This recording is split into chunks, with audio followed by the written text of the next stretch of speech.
तो एक बड़ी प्यारा सा पद है, बड़ा उम्दा पद है जो आपको प्रभु के वचन में मिलेगा। और ये दो चॉइसेस हैं जो प्रभु परमेश्वर ने हमारे सामने रखी है। और ये चॉइस कुछ इस प्रकार से है, आप निकाल लें यिर्मयाह उसका 21वां अध्याय और उसके 8वें पद को पढ़ेंगे।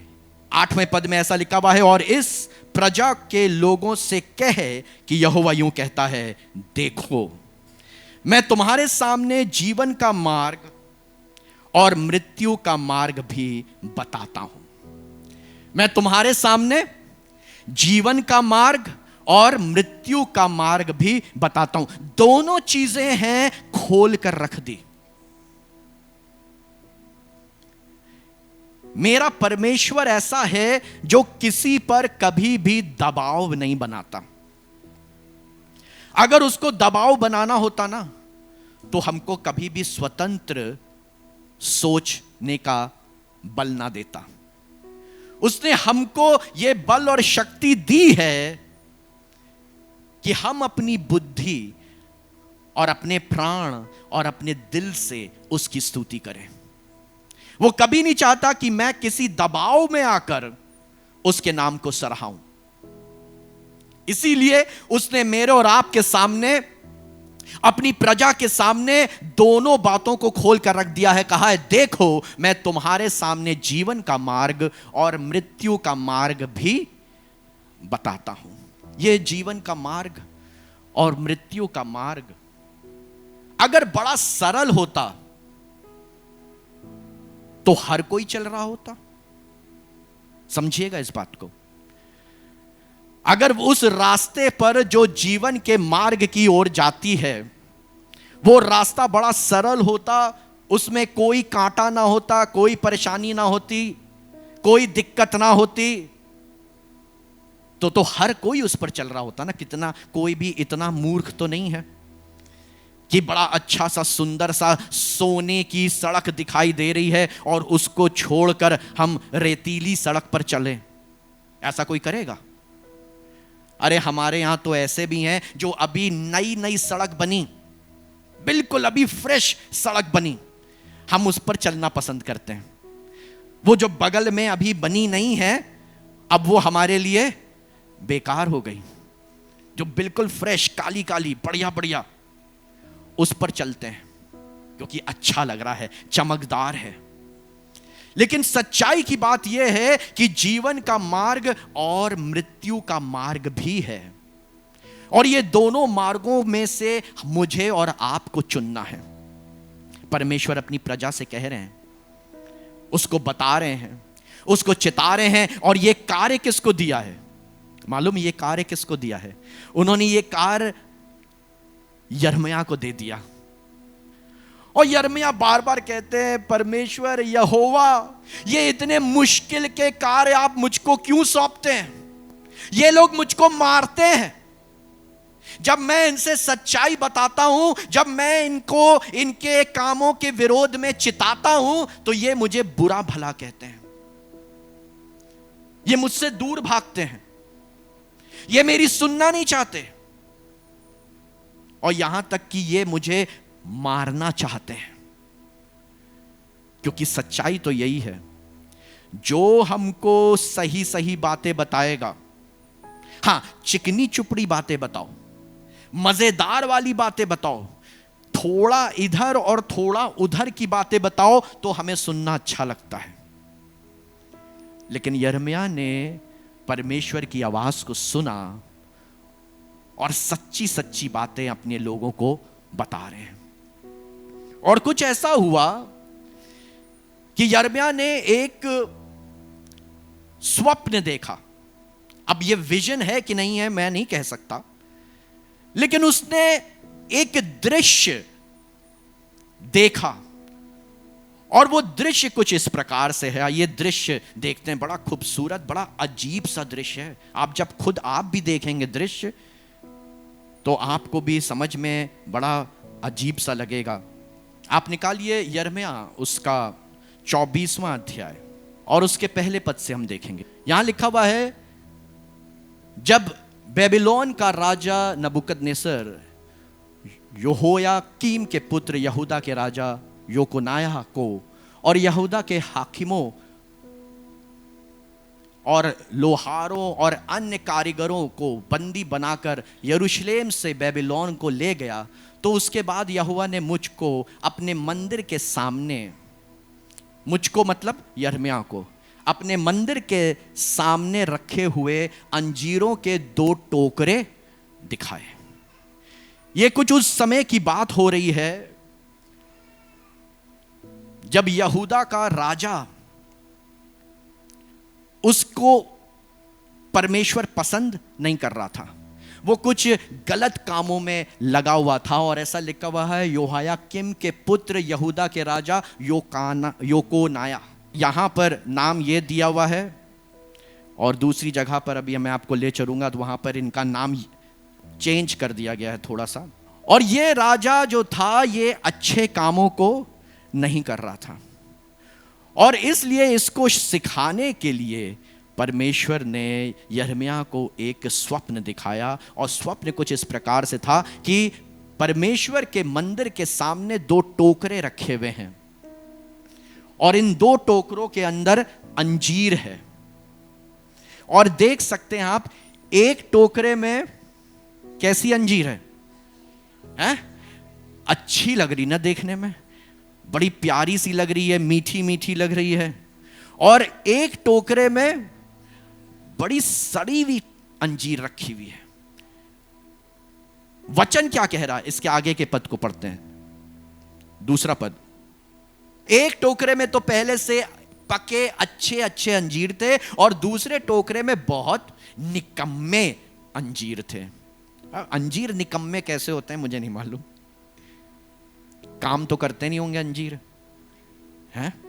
लेकिन खराब थे, निकम्मे थे। और दूसरे टोकरे में बहुत निकम्मे अंजीर थे, वरन वे ऐसे निकम्मे थे कि खाने के योग्य भी ना थे, किसी के योग्य नहीं थे, गुस्सेल थे, गुस्सेल अंजीर, क्रोध से भरे हुए अंजीर,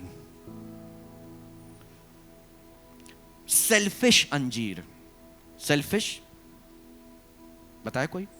स्वार्थी अंजीर, स्वार्थी है, जो करता है अपने लिए करता है, मतलब मदद भी करेगा तो उसमें यह देखकर कि इस मदद से मेरा कितना फायदा हो रहा है। अच्छा, परमेश्वर ने कहा है अगर तुम 10 दोगे तो उसका मैं 10 गुना तुमको लौटाऊंगा। उसने तुरंत कैलकुलेशन किया, अच्छा मुझे कितना चाहिए, उस हिसाब से कैलकुलेट करके मैंने दे दिया। निकम्मे अंजीर हैं ये, जो हर चीज के अंदर कोई ना कोई अपना फायदा ढूंढते हैं। लेकिन आज मैं आपको बता रहा हूं, अच्छे अंजीर, पके हुए अंजीर, मीठे अंजीर की टोकरे में या ये निकम्मे अंजीर थे कि खाने के योग्य भी ना थे। आगे देखते हैं। फिर यहोवा ने मुझसे पूछा, हे यिर्मयाह, तुझे क्या दिखाई पड़ता है? मैंने कहा, अंजीर, जो अंजीर अच्छे हैं वे तो बहुत ही अच्छे हैं, जो अच्छे हैं वो बहुत ही अच्छे। कैसे लोग होते हैं ऐसे? ये प्यार भी करते हैं, घर पर बुलाते भी हैं, बुलाने के बाद खाना भी खिलाते हैं, और खाना खिलाने के बाद जब आप निकल रहे होते हैं तो बच्चों के हाथ में टॉफी भी पकड़ाते हैं। ये कुछ ऐसे अंजीर हैं जो अंजीर अच्छे हैं और बहुत ही अच्छे हैं, परंतु जो निकम्मे हैं वो कैसे हैं? जो निकम्मे हैं वो बहुत ही निकम्मे, वरन ऐसे निकम्मे हैं कि खाने के योग्य भी नहीं है। इनसे बात करने का भी मन नहीं करता। पूरे समय कुछ ना कुछ षड्यंत्र, पूरे समय कुछ ना कुछ योजना, पूरे समय कुछ ना कुछ गड़बड़ी चलती रहती है दिमाग में, खाने के योग्य नहीं है। फिर आगे, इज़राइल का परमेश्वर यहोवा यूं कहता है, जैसे अच्छे अंजीरों को वैसे ही मैं यहूदी बंदियों को, जिन्हें मैंने इस स्थान से कसदियों के देश में भेज दिया है, देखकर प्रसन्न होऊंगा। बड़ी अजीब सी बात है। अच्छे अंजीरों में किसने हाथ उठाया था? उठाया था। मालूम है इन अच्छे अंजीरों के बारे में परमेश्वर क्या कह रहा है? इनको मैं बंधुआ बनाकर कसदियों के देश में भेज दूंगा। अच्छे अंजीर को कसदियों के देश में बंधुआ बनाकर भेज देंगे आप? ये क्या बात है? एक तरफ आप कह रहे हैं वो निकम्मे हैं, वो खाने के योग्य नहीं है, बदबूदार, खराब, और जो अच्छे थे, जो प्यारे थे, जो मदद कर रहे थे, जो खून दे रहे थे, उनके हाथ में स्वेलिंग आ गई।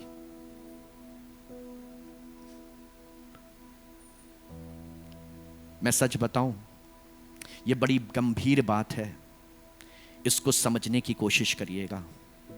मैंने आपको शुरुआत में बताया कि अगर सत्य का मार्ग, अच्छा मार्ग पर चलना आसान होता तो आज पूरी दुनिया उस पर चल रही होती।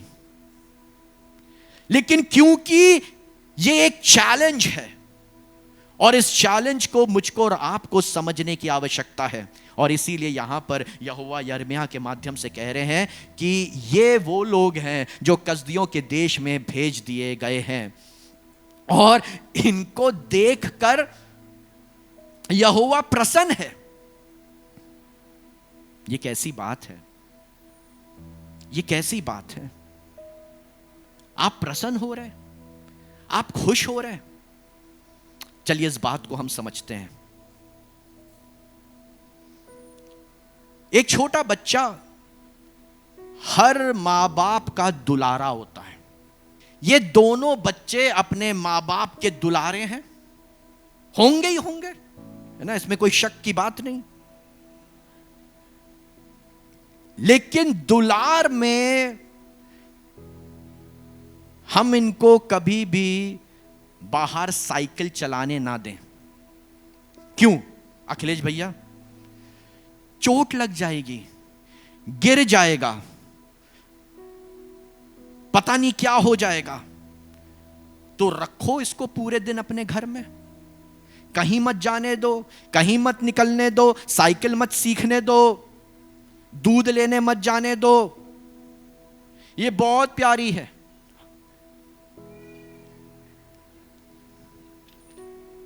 लेकिन क्योंकि इतनी प्यारी है तो क्या हम इसको घर में छुपा के रखें, धूप में ना निकलने दें कि काली हो जाएगी, कोई काम ना करने दें, इतना दुलार दें, इतना दुलार दें कि बैठे बैठे बैठे बैठे अभी इतनी प्यारी स्लिम ट्रिम प्यारी सी लग रही है। अगर कोई काम नहीं करने दोगे तो शरीर निकम्मा हो जाएगा। हर बाप मालूम है क्या करता है? परिंदे के बारे में लिखा हुआ है कि वो घोंसले को तोड़कर बार बार उसने कि चाहा कि सीखे हम उड़ना, वो तोड़ता है। ऐसे ही अच्छा बाप, अच्छी मां अपने बच्चे को सिखाने के लिए उसको कभी कभी गंभीर अवस्था में आगे बढ़ाती है। बच्चा, बेटा साइकिल लो, जाओ बाहर चलाओ चलाओ।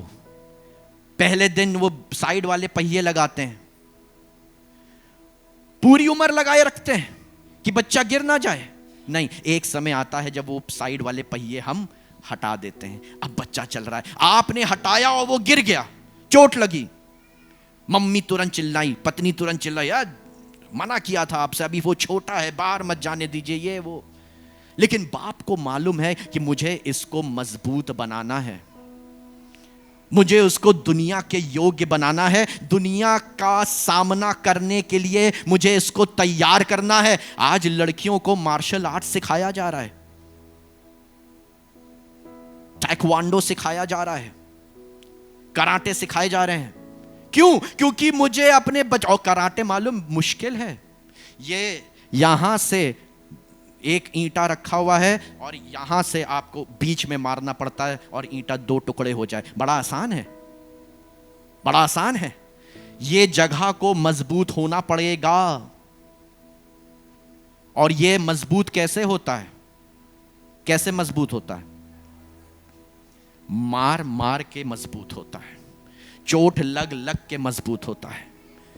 जितने लोग काम करते हैं वो अपने यहां को देख लें जरा, आप काम कर कर करके ये जगहें आपकी मजबूत हो गई होंगी। यही तरीका है। लेकिन अगर आपने कोमलता बना के रखी तो आप संसार का सामना, शैतान का सामना नहीं कर पाओगे। और यही कुछ यहां पर हो रहा है। ये जो अच्छे प्यारे मीठे अंजीर हैं उसको परमेश्वर ने, यहोवा ने कसदियों के देश में भेज दिया है। और इसके पहले की कहानी को पढ़ें ताकि आपको समझ में आए कि यहां पर ये हो क्या रहा है। आप पढ़िए मेरे साथ दूसरा राजा उसका 24वां अध्याय और उसका 8वां पद। ऐसा लिखा हुआ है, जब यहोयाकीन राज्य करने लगा तब वह 18 वर्ष का था और 3 महीने तक यरूशलेम में राज्य करता रहा। और उसकी माता का नाम नहुश्ता था जो यरूशलेम के एलनातन की बेटी थी। उसने ठीक अपने पिता की नाई वह किया जो यहोवा की दृष्टि में बुरा है। ये कौन है? ये वही राजा है जिसके बारे में अभी यिर्मयाह बता रहे हैं। इसने अपने पिता की उन बातों को ही सीखा और बुरा बुरा काम किया, बुरा काम किया। उसके दिनों में बाबेल के राजा नबूकदनेस्सर के कर्मचारियों ने यरूशलेम पर चढ़ाई करके नगर को घेर लिया। और जब बाबेल के राजा नबूकदनेस्सर के कर्मचारी नगर को घेरे हुए थे तब वो आप वहां आ गया। और यहूदा का राजा यहोयाकीन अपनी माता और अपने कर्मचारी, हाकिमों और खोजों संग लेकर बाबेल के राजा के पास गया। और बाबेल के राजा ने अपने राज के 8वें वर्ष में उनको पकड़ लिया। ये कहानी कुछ ऐसी हो रही है कि ये जो राजा है ये बुरा बुरा काम कर रहा है, अच्छा काम नहीं कर रहा। इसके जो फादर थे, इसके जो पिता थे, उन्होंने भी बुरा बुरा काम किया। लेकिन इन सारे कामों को देखकर यहोवा को गुस्सा आया। लेकिन एक अच्छी बात है कि यहां पर यहोवा इनको सिखाना चाह रहे हैं।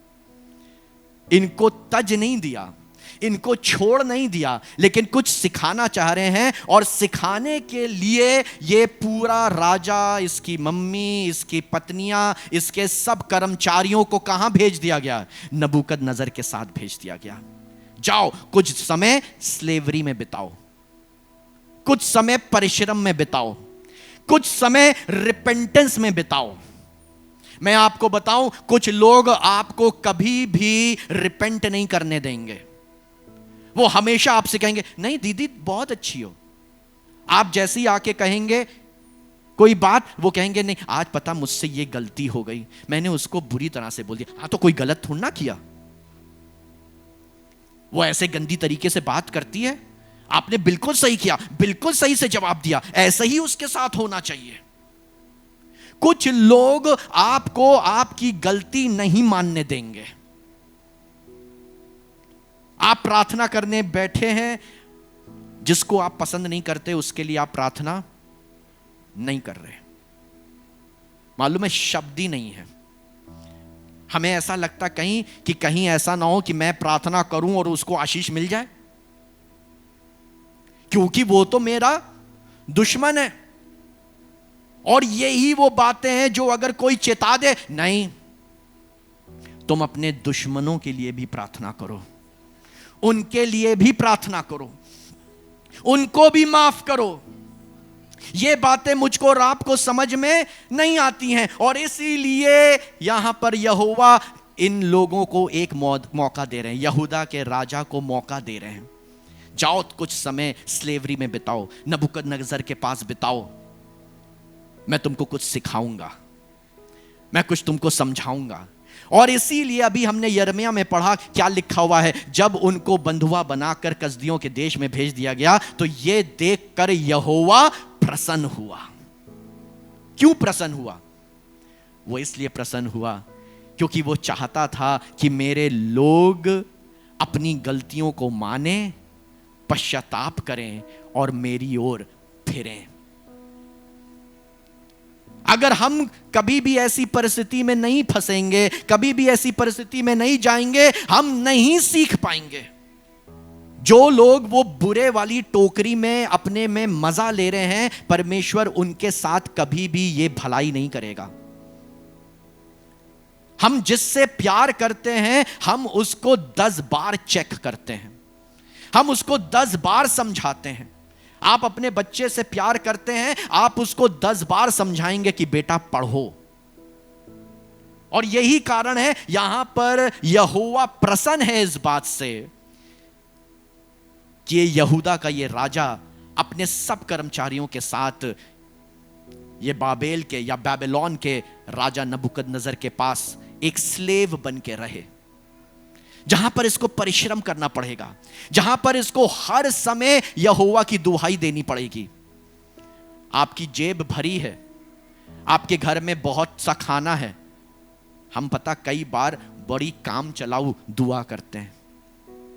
जिन घरों में खूब भरपूर खाना है, वो मालूम है कैसी दुआ करते हैं? जीसस ब्लेस दिस फूड, आमीन।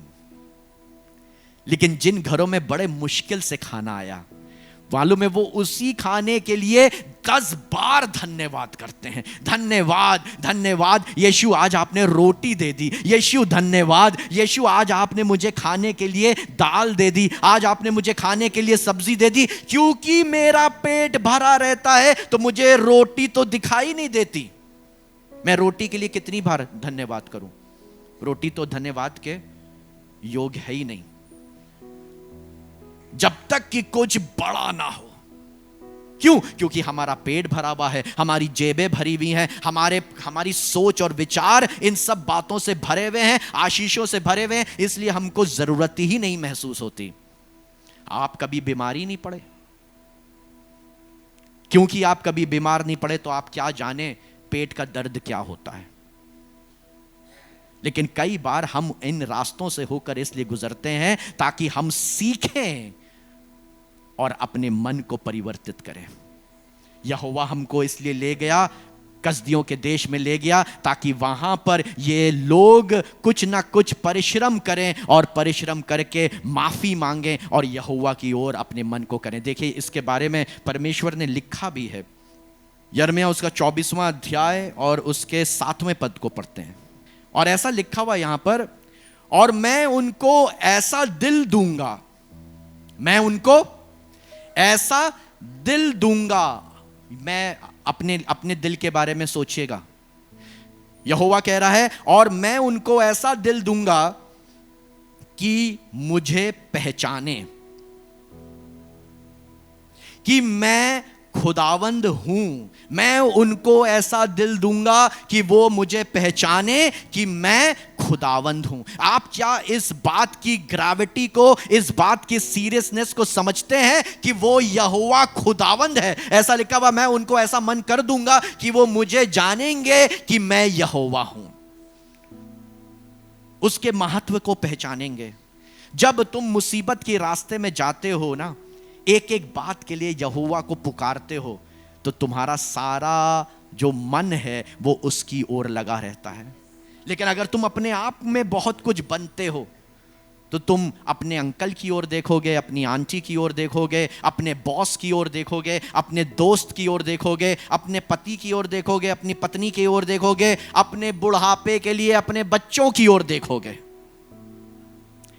लेकिन जो यहोवा को जानता है ना, जो जान जाता है, ऐसा लिखा हुआ है, मैं उनका ऐसा मन कर दूंगा। मतलब कि मन होता नहीं है, परमेश्वर मेरे मन को ऐसा कर देगा, वो ऐसा परिवर्तित कर देगा। मैं उनका ऐसा मन कर दूंगा कि वे मुझे जानेंगे कि मैं यहोवा हूं, और वे मेरी प्रजा ठहरेंगे। मैं खुदावंद हूं और वो मेरे लोग होंगे, और मैं उनका खुदा हूंगा, इसलिए कि वह पूरे दिल से मेरी तरफ फिरेंगे। हालेलुया। आगे लिखा हुआ है, क्योंकि वो मेरी ओर सारे मन से फिरेंगे। हाफ हार्टेड कोई काम मत करो। परमेश्वर के भवन में आए हो, आधे अधूरे मन से मत आओ। यह यहोवा को पसंद नहीं है, यह परमेश्वर को पसंद नहीं है। और यही कुछ उस राज्य में हो रहा था। वो दोनों काम कर रहे थे। वो यहोवा की भी बातें करते थे और दूसरे देवी देवताओं की भी बातें करते थे। यहोवा को यह पसंद नहीं आया। उसने उनको सिखाने के लिए कसदियों के हाथ में भेज दिया। और उसकी एक इच्छा है। क्यों भेज दिया? इसलिए भेज दिया ताकि वो पूरे मन से मुझको अपना खुदा कहने वाले हो। पूरे मन से अपना खुदा कहने वाले हो।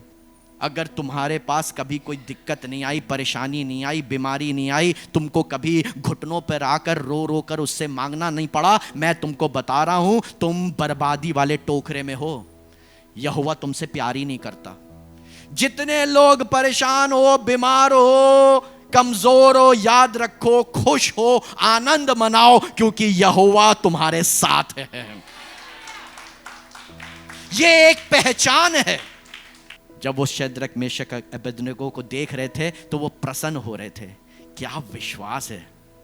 क्या तुमने मेरे दास अय्यूब को देखा?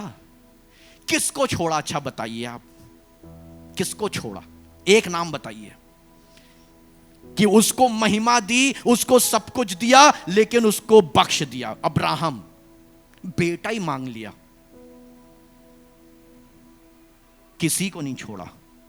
उनका तरीका ही यही है। वो मुझको और आपको ऐसे ही मजबूत बनाता है। और अगर आप उसके प्यार में आना चाहते हो, वो अच्छे वाले टोकरे में आना चाहते हो, तो वो जैसा कह रहा है ना, बस वैसा करते चले जाओ।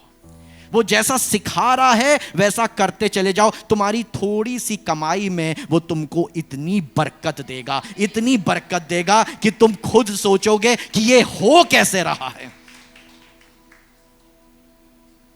हम प्रभु का धन्यवाद करते हैं। पूरे मन से उसकी ओर फिरो, और ये यहोवा चाहता है। मैं आज उन सब से बात कर रहा हूं जो अभी भी अधूरे मन से परमेश्वर के साथ चल रहे हैं। पूरे मन से उसके पास आ जाइए, पूरे हृदय से उसके पास आ जाइए। वो आपसे और मुझसे बहुत प्यार करता है। और अगर ये परेशानियों को आज से ये लेने लगो कि ये परेशानी मेरे सीखने का तरीका है, ये मेरे आगे बढ़ने का तरीका है, ये मेरी वो सीढ़ी है जिस पर मैं चढ़कर और ऊपर बढ़ जाऊंगा, तो आपको मजा आने लगेगा, आपको अच्छा लगने लगेगा, आप शैतान को चैलेंज करने लगोगे। अच्छा, इसका मतलब शैतान को मेरे से फर्क पड़ता है। यिर्मयाह उसका 21वां अध्याय 8वां पद, मैं तुम्हारे सामने जीवन का मार्ग और मृत्यु का मार्ग भी बताता हूं। जो कोई इस नगर में रहे वह तलवार, महंगी और मरी से मरेगा, परंतु जो कोई निकलकर उन कसदियों के पास जो तुमको घेर रहे हैं भाग जाए, वह जीवित रहेगा और उसका प्राण बचेगा। मेरी बात को मानो। तुम्हारे सामने जीवन का मार्ग है, मृत्यु का मार्ग है, और मैं तुमसे कह रहा हूं कि तुम यहां से नबूकदनेस्सर राजा के साथ चले जाओ। कुछ लोग ऐसे थे जिन्होंने सोचा कि अगर हम नबूकदनेस्सर के साथ चले जाएंगे तो हमारा नुकसान है, वो हमको बंदी बना के रखेगा। उन्होंने क्या करना चाहा? वो वहीं रहना चाहा। उन्होंने अपना जीवन वहीं पर यरूशलेम में बिताना चाहा। यहां तक कि कुछ लोग मिस्र भाग गए, यहोवा की नहीं सुनी, यहोवा की बातों को नहीं माना। और उनके लिए लिखा हुआ है, क्योंकि यहोवा की ये वाणी है कि मैंने इस नगर की ओर अपना मुख भलाई के लिए नहीं वरन बुराई ही के लिए किया है। ये बाबुल के राजा के वश में पड़ जाएगा और वह इसको फुकवा देगा। आप देख नहीं पा रहे हो, वो तुमको वहां से निकाल कर बाबेल इसलिए ले जा रहा है क्योंकि यहोवा ने अपना मन बना लिया है कि मैं इस शहर को बर्बाद कर दूंगा। जो लोग चले गए वो बच गए, और जो लोग सोच रहे हैं कि हमने अपनी जान बचा ली, वो मरेंगे। यही तो वचन में लिखा हुआ है ना, परमेश्वर के लिए जो अपने आप को बलिदान करेगा वो अपने प्राण को बचाएगा, और जो बचाने की कोशिश करेगा उसका प्राण ले लिया जाएगा। प्रभु यहोवा मेरी और आपकी बुद्धि को इतना खोले कि हम इन गहरी बातों को समझने वाले हों। और इस बात को ध्यान रखिएगा, इस पद को मैं आखिरी बार फिर से दोहराऊंगा और इसी के साथ हम खत्म करेंगे। ऐसा लिखा हुआ है, वो बड़ा प्यारा सा पद, यिर्मयाह 24वां अध्याय और उसका 7वां पद। और मैं उनको ऐसा दिल दूंगा, या मैं हिंदी में पढ़ रहा हूं, और मैं उनका ऐसा मन कर दूंगा कि वो मुझे जानेंगे कि मैं यहोवा हूं। मैं उनका ऐसा मन कर दूंगा कि वो मुझे जानेंगे कि मैं यहोवा हूं, और वे मेरी प्रजा ठहरेंगे और मैं उनका परमेश्वर ठहरूंगा, क्योंकि वे मेरी ओर, आइए अपने हाथों को उठा दें और इस बात को यहोवा के सामने हम प्रकट करें कि यहोवा, हम अपनी सारी आधी अधूरी बातों से नहीं, लेकिन हम पूरे सारे मन से आपकी ओर फिरेंगे, सारे मन से आपकी ओर फिरेंगे, और फिर जो चाहे हो, आप मेरे जीवन में जो चाहे करें, मैं अपने पूरे मन से आपको निहारूंगा, आप ही की ओर ताकूंगा और आप ही को अपना सृजनहार और अपना उद्धारकर्ता कह के पुकारूंगा। हालेलुया। यीशु मसीह आप सबको बहुत और बहुत बरकत दें।